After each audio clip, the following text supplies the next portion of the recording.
Good morning সবাইকে, সকলে কেমন আছো অবশ্যই কমেন্টে জানিও। আমরাও কিন্তু ভালো আছি। আর সকাল সকাল ঘুম থেকে উঠে পড়েছি, আর সকালেই করেছিলাম লেবু চা। তোমাদের দাদাভাইকে ডিম সেদ্ধ করে দিয়েছিলাম, লেবু চাও করে দিয়েছিলাম। আর এখন আমিও একটু লেবু চা খাচ্ছি, আর লেবু চা খেতে খেতে একটুখানি ভিডিও এডিট করছিলাম। তো ভিডিও এডিট করতে করতে মা আবার মুড়ি মাখিয়েছিল, তাই বললো বাপরি মুড়ি খাবো। আমি বললাম যে হ্যাঁ খাওয়াই যায় একটু, কারণ দুপুরবেলা আবার পরে ভাত খাবো, আর ভাতটা এখন এই গরমে না খেতেই ইচ্ছা করে না। তো যাই হোক, চলো তোমরা পুরো ভিডিওটা দেখতে থাকো। আর সোনামা কিন্তু এখনো ঘুমাচ্ছে, আরো ঘুমিয়ে থাকলে আমার কাজগুলো করতে অনেক বেশি সুবিধা হবে। পরের দিন থেকে আবারও একটা নতুন ভিডিও শুরু করছি। সকালবেলা 6টার সময় উঠেছি, তোমার দাদা ভাই উঠেছে, ওর একটু পরে আমিও উঠে পড়েছি।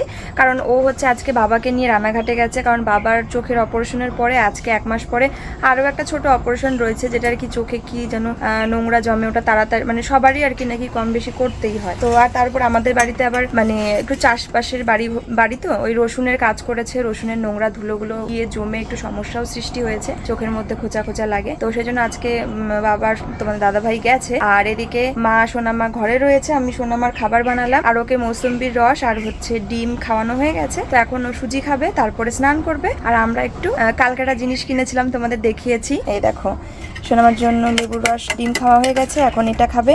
ঠান্ডা হতে দিয়েছি, জলে বসলে তাড়াতাড়ি ঠান্ডা হয়ে যাবে। অবশ্য ঘরে এসি চলছে, ঘরে নিয়ে গেলে হাওয়ায় তাড়াতাড়ি ঠান্ডা হয়ে যাবে। আর আমরা খাবো এইটা, দেখো একদম কচি কচি শশা। ওই যে দাদুটার কাছ থেকে কালকে তোমরা ভিডিওতে দেখেছো, আমরা শম্ভুনগর গেছিলাম, ওখান থেকে 1 কিলো শশা কিনেছিলাম। সেগুলো সত্যি খুবই ভালো, একদমই কচি আর একটু তিতো নয়। মানে দাদুটা বলেছিল মিষ্টি হবে খেতে, ভালো হবে, ভালো আমার ক্ষেতের শশা। তো সত্যিই ভালো, কারণ সকালবেলা যখন মুড়ি খাচ্ছিলাম একটা শশা মানে কুচিয়ে নিয়েছিলাম।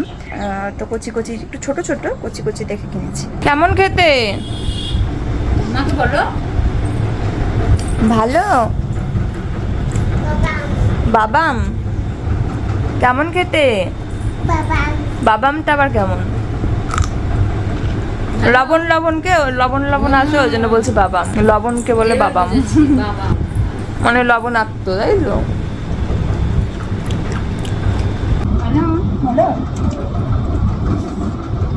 কি দিয়ে খাচ্ছ? কি দিয়ে খাচ্ছ বলো?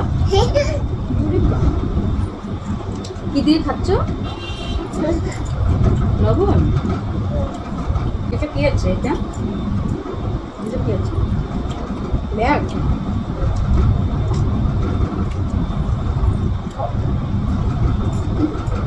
বলতে মায়াপুরের সামনে লাগছে,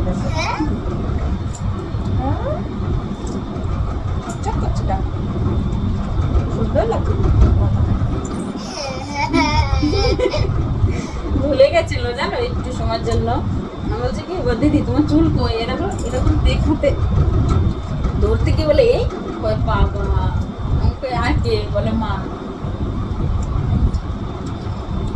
চুল সকালবেলা উঠেই চি চি চি কেমন করতে না, চুল বেঁধে দাও।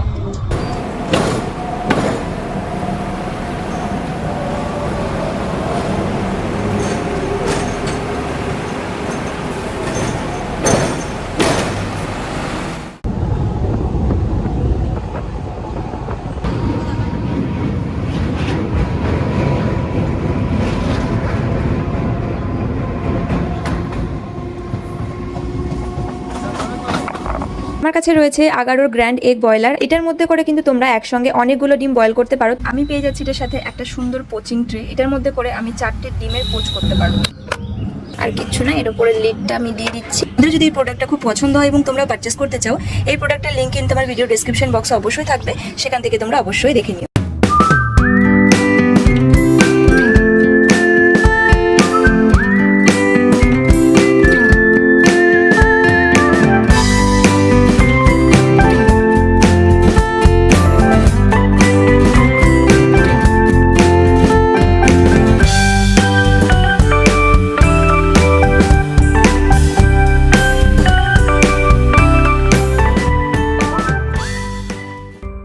সারাদিনের রান্নাবান্নার, সকলের খাওয়া দাওয়ার এবং সোনামার রান্নাবান্না খাওয়া দাওয়ার অনেক বাসন জমেছিল। আর সারাদিন তো প্রচুর গরম রোদ, তাই সমস্ত বাসন একবারে মেজে ধুয়ে তারপরে ঘরটা মুছে স্নান করে সন্ধ্যা দিয়ে ধূপটা সারা বাড়িতে এবং প্রত্যেকটা ঘরে ঘরে এখন ছড়িয়ে দিচ্ছি।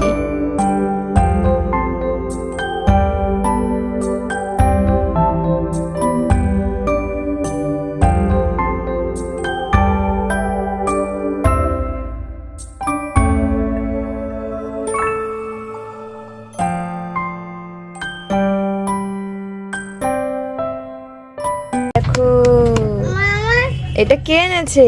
এটা কে এনেছে বাবা? কি এনেছে বলো? এ দেখো, তুমি এটা খাবে? কেটে দিতে হবে? তুমি কেমন করে খাবে? ভালো লাগে তোমার? এসছে। খুব ভালো লাগে। তো শোনো, মা বাইরেই চলে এসেছে দেখার জন্য যে মা তরমুজ কাটবে। বলেছে আমি তরমুজ কেটে নিয়ে আসছি, তুমি বসো, ওর আর তর সইল না। তো চলো এই তরমুজটাকে এবার কাটা যাক।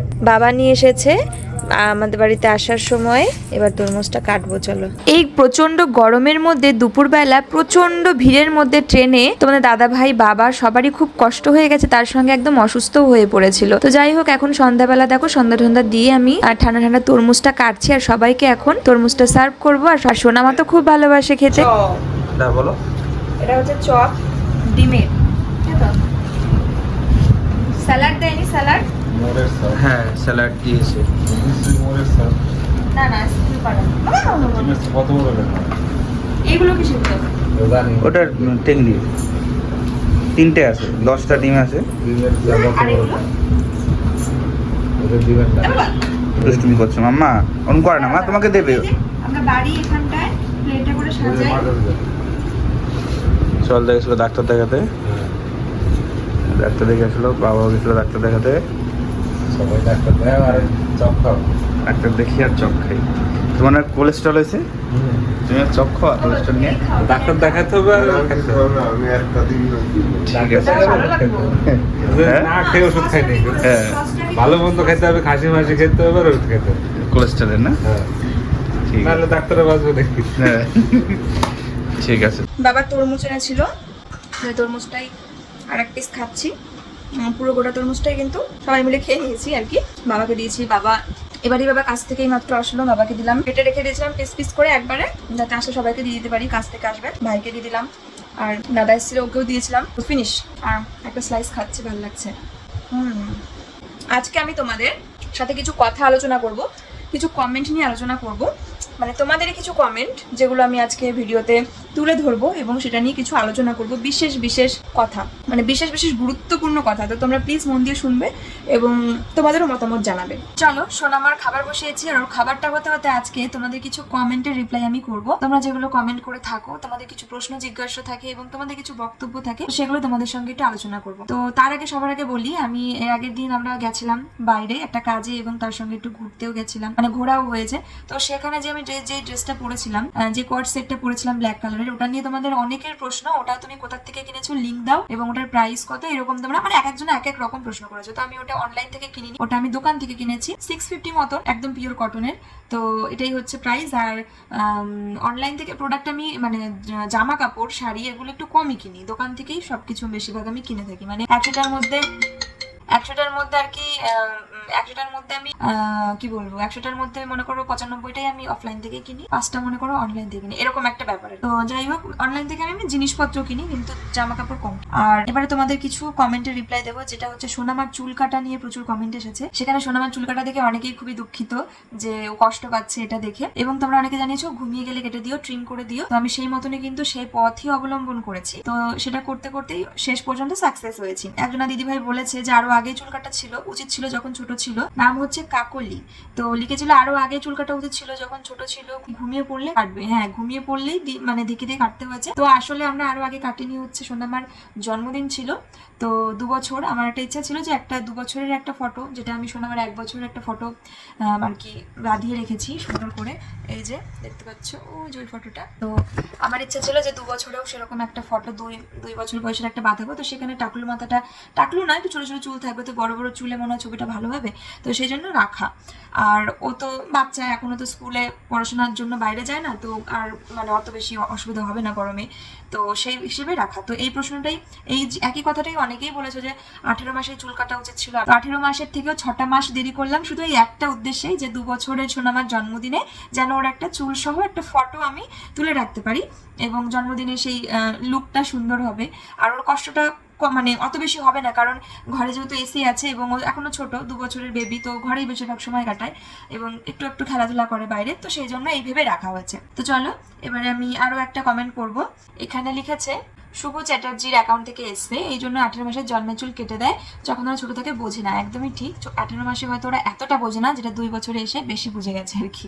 তো সেখানে একজনা কমেন্ট করেছে সুপিয়া বেগম, আমি ভাবি তোমাদের কেমন একটা লাগে না বলো, পেটে থাকলে কেমন বাচ্চাটার নোংরা ময়লা বেরোয় হলো তা তো তাকে পরিষ্কার করতে হয়, পেটের চুল কেটে ফেলে দিলে কত ভালো হয়, দেখতে ভালো লাগে, চুলও ভালো হয়, আর সবকিছু মানে পরিষ্কার থাকে। আমাদের মুসলিমদের হবার পরে চুল কেটে দেয়, কত পরিষ্কার পরিচ্ছন্ন। দেখো, চুল কেটে দিলেই সেই বাচ্চা বা সে পরিষ্কার পরিচ্ছন্ন জন্মের পরে, আর চুলটা না কাটা হলে যে সেটা নোংরা, এটা তো নয়। তো এবার আমি একটা কথা বলি, মুসলিমদের মধ্যে হিন্দুদের মধ্যে এখানে ধর্ম নিয়েও কোনো ব্যাপার নেই। আমাদের মধ্যেও মানে আমি দেখেছি আগেকার সময়ে, এবং এখনো কেউ কেউ যারা জিনিসটাকে মানে না, নিজেদের মতন করেই চলে, তারা করে যে জন্মানোর সঙ্গে সঙ্গে চুল কেটে দেয়, এবং এগুলো অত কিছু কেউ বলতো না, বেবি হলেই চুল কেটে দিত, ঠিক আছে, মানে জন্মের মধ্যে 6 দিন 7 দিনের মধ্যে চুল কেটে দিত। তবে এখন আমরা একটু হলেও বুঝি, অতটা আমাদের মানে আমরা যে সব জানি সব বুঝি সেটা না, কিন্তু যতটুকু জানি বা যতটুকু বুঝি সেটুকু বুঝে চলার চেষ্টা করি। আমরা যতটুকু জানি যে 18 মাসের আগে বাচ্চাদের চুলে ওরকম খুর, ব্লেড, রেজার এগুলো ইউজ করতে নেই, কারণ তোমরা জানো বাচ্চারা কতটা সেন্সিটিভ, এবং বাচ্চাদের মাথার এই খুলিটা একদম নরম থাকে, এবং এখানে থাকে ব্রহ্মতালু, যেটা 18 মাস না হওয়া অবধি কিন্তু ক্লোজ হয় না। দেখবে এখানটা একদম নরম ত্যাক করে, তাকালে বোঝা যায় এখানে দিক দিক করে নড়ছে, যেটা ভীষণ একটা সেন্সিটিভ পার্ট। তো সেই সেন্সিটিভ পার্টের মধ্যে চুলগুলো টেনে টেনে কাটা, ওটা কিন্তু একদমই উচিত নয়, এবং এটার জন্য অনেক খারাপ ক্ষতিও হয়েছে, সেগুলো আমরা নিশ্চয়ই সোশ্যাল মিডিয়ায় কম বেশি ভিডিওস থেকে সবাই ঘাঁটি, সবাই কম বেশি জানি। এবার সবারই যে সবকিছু হয় সেটা নয়, সব বাচ্চারই যে হয়েছে সেটা নয়, কিন্তু এই জিনিসগুলো জানার পরেও কেন আমি আমার বাচ্চার সঙ্গে সেই কম্প্রোমাইজটা করবো বলো? যে অনেকেই এটা বলে যে বাচ্চারা হয়ে যাওয়ার জন্মের পরে চুল কাটতে হবে, নইলে সব পরিচ্ছন্ন, নইলে ঠিক আছে, যদি সেটাই হয় তাহলে তাই, কিন্তু আমার বাচ্চার যেটাতে ক্ষতি হবে সেটা কেন করব? যেটা আমরা জানি 18 মাস অবধি চুল রাখাটা উচিত, ব্রহ্মতালু ক্লোজ হয় না, এটা নরম থাকে, তো ওটা একটা সেন্সিটিভ পার্ট, তো সেটা আমরা কেন করবো যদি আমরা সেটা জানি, জেনে বুঝেও? এখানে পরিষ্কার, নোংরা বা পরিচ্ছন্ন এগুলোর কোনো ব্যাপারই না। একটা মানে কি বলবো, একটা বাচ্চার জীবনের সাথে, তার সুস্থতার সঙ্গে, তার এইসবের সাথে এই জিনিসগুলো কখনো মানে কম্পেয়ার করা যায় না। তো সেই মতন অনুযায়ী তোমার কথাটা, তোমার কমেন্ট আমার খুব একটা ভালো লাগেনি। এভাবে আর কি বলছো যে তাই বলি কি আমার বেবির মাথায় বা যে সমস্ত বেবিদের মাথায় 18 মাস অব্দি চুল থাকে তারা কি অপরিচ্ছন্ন বা নোংরা? কখনোই নয়। তারা কি স্নান করে না? তাদেরকে শ্যাম্পু করানো হয় না? তারা কি সাবান শ্যাম্পু দিয়ে স্নান করে না? এগুলো একদম ফালতু কথা, ভুল কথা। এই জিনিসগুলো মানে যারা ভাবে তাদের এই কথাগুলো শুনে বা এগুলো ডাক্তারবাবুর কাছ থেকে জেনে নিজেদেরকে শুধরানো উচিত, এবং আরো বাকিদের মধ্যেও এগুলো বলা উচিত, ছড়ানো উচিত যারা জিনিসগুলো বোঝে না বা এগুলো মেনে চলে না। তো সেই হিসেবে আমি কথাটা বললাম। এবার এরকম কমেন্ট অনেকেই করেছে, জন্মের পরে চুল কেটে দিতে হয়, জন্মের সঙ্গে সঙ্গে চুল নাড়া করে দিতে হয়। তো সকলের উদ্দেশ্যে মানে তাদের সমস্ত লোকের উদ্দেশ্যে আমার এই কথাটা বলা, 18 মাসের আগে কিন্তু বেবিদের মাথার চুল রেজার বা ব্লেড, খুর এগুলো দিয়ে কাট করা উচিত নয়। 18 মাস পরে, 18 মাস 2 বছর এই সময়টা কিন্তু মাথাটা শক্ত হয়ে যায়, তো এখন কোনো সমস্যা হয় না। তো আমি যে কথাগুলো বললাম, আমার এই যে ভিডিওটা দেখছো, যে সমস্ত দিদি ভাইরা আছো, বোনেরা আছো, তো তোমাদের যদি আমার এই কথার সহমত থাকে এবং মনে হয় যে এটা সঠিক কথা বলেছি আমি, তোমরা অবশ্যই কিন্তু কমেন্টে জানিও। আর মজার বিষয় হচ্ছে এই যে সোনামার হেয়ার কাট নিয়ে যে যুদ্ধ আমাকে করতে হয়েছে 2-3 দিন ধরে, এবং যেই প্রসেসে করতে হয়েছে, আমার মতন অনেক দিদি ভাইরাই এই জিনিসটা ফেস করেছো, এবং তোমরা কমেন্টেও বলেছো যে সেম আমাদের অবস্থা এরকম, বাচ্চা চুল কাটতে চায় না, কান্নাকাটি করে, এরকম ভাবে হেয়ার স্টাইল দারুণ হয়েছে। তো অনেক ফানি কমেন্ট এসেছে, কারণ আমার মতন সেম অবস্থা তোমাদেরও হয়েছে যাদের, তারাই কমেন্টগুলো করেছো। আর আরেকটা কমেন্ট আমি পড়ছি, সেটা বলেছে যে মিথিলা চক্রবর্তী, তাই তো, যে স্যালনে নিয়ে গেলেই তো হতো। তো তুমি হয়তো জানো না, আমি কিন্তু ভিডিওতে বলেছি, কারণ সোনা মা আমাদের ছাড়া বাইরের অপরিচিত অচেনা কোনো জায়গার অচেনা লোককে টাচ করতে দেবে না, সেটা আমরা জানি। তো সেক্ষেত্রে স্যালনে নিয়ে গিয়ে অচেনা কোনো ব্যক্তি ওকে যদি টাচ করে, আদর করে, বা এমনিও কিছু মানে বলে হাত ধরে, তো সেটাইও করতে দেবে না। তার উপর মাথার চুল কাটা আর কি। দেখো আমার হাতে রান্নাঘর থেকে কালি লেগেছে, যাই হোক সবজি কাটতে গিয়ে, তো এটা ধুয়ে ফেলবো। তো এই আর কি ব্যাপার, আমরা জানি যে ও কাউকে টাচ করতে দেবে না, তো সেই জন্যই আমরা ডিসিশনটা নিতে পারিনি। যেখানে মা বাবাকে চুলে হাত দিতে দিচ্ছে না, মাথায় হাত দিতে দিচ্ছে না, সেখানে বাইরের লোককে দিলে সেটা মানে কি কন্ডিশন এসে দাঁড়াবে বুঝতে পারছো? তো সেই জন্য শুধু বাচ্চাকে জোর করে কষ্ট দিয়ে কাঁদিয়ে জোর করে করতে হবে এটার কোনো মানে নেই। একটু সময় নিলাম, টাইম নিলাম, ফাইনালি হলো তো, ব্যাস এই আর কি। এবার কিছু জিনিস যেটা কাঁদিয়েই করাতে হয়, যেমন ধরো ভ্যাকসিনেশন, আমার জন্য তো কেউ বসে থাকবে না তখন ওই জোর করে কাঁদিয়েই করতে হয়, এইগুলোই আর কি। তাছাড়া তো এই জিনিসগুলো সম্ভব না, একটা সময় সাপেক্ষ ব্যাপার, যেমন না যে হুট করে দিলে আমার হয়ে গেল। তো এই ব্যাপার আর কি, এরকম জিনিসগুলো নিয়েই কমেন্ট এসেছে। আর আমি যে কথাগুলো বলে দিয়েছি, বললাম, এই কথাগুলোর মানে সবার কমেন্টের রিপ্লাই এই উত্তরগুলোর মধ্যেই রয়েছে। তাই আমি আর কিছু বলছি না। তো আমি নেক্সট দিনও আমি তোমাদের সুন্দর সুন্দর কিছু কমেন্টের রিপ্লাই করব নাম সহকারে, ঠিক আছে? তো চলো আজকের মতন এ কটাই রিপ্লাই করলাম, এবারে চলো মেয়ের খাবার কতদূর হলো দেখে আসি।